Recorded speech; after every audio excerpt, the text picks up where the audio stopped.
நள்ளிரவு. ஊரே உறக்கத்தில் மூழ்கி கிடந்தது. அமைதியான சத்தமே கேட்கும் நேரம். அனைவருக்கும் நிம்மதியான தூக்கம். ஆனால் செல்வந்தருக்கு மட்டும் நிம்மதியே இல்லை. கண்கள் திறந்தே இருந்தன. அதே நேரத்தில் திண்ணையில் ஒரு உழைப்பாளர் தரையிலே தலை வைத்து நிம்மதியாக உறங்கிக் கொண்டு இருந்தார். பஞ்சனை, மெத்தை, வசதி எல்லாம் இருந்தும் அந்த நிம்மதி ஏன் எனக்கு இல்லை என்று செல்வந்தருக்கு ஏக்கம். காவலாளியை அனுப்பி திண்ணையில் தூங்கிக் கொண்டு இருப்பவனை எழுப்பி அழைத்து வரச் சொன்னார் செல்வந்தர்.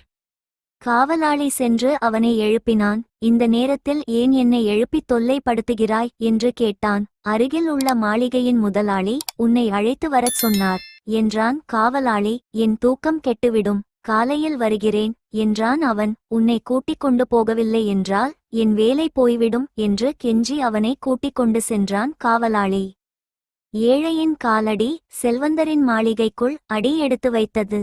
தரையில் தூங்கியும் உனக்கு தூக்கம் வருதே, அது எப்படி என்று செல்வந்தர் கேட்டார்.